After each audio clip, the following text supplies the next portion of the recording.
One of my favorite assets that I made for Starboys were these digi doubles of the main characters. These are 3D models that are just digital representations of the main characters. That if there's any shot that it doesn't really make sense to do a green screen element, we can't do it live action, whether it's the action or the angle, then you'll sub in these 3D animated characters. And, they basically look like models from a video game at this point, right? They're so low poly, low res, they're so janky looking.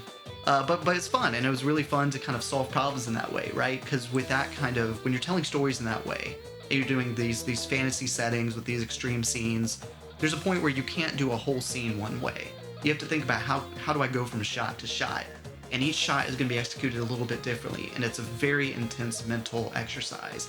But it's incredibly fun, and to have different ways of executing different shots, I think it's just a lot of fun, and this kind of tool I think just showcases part of that challenge.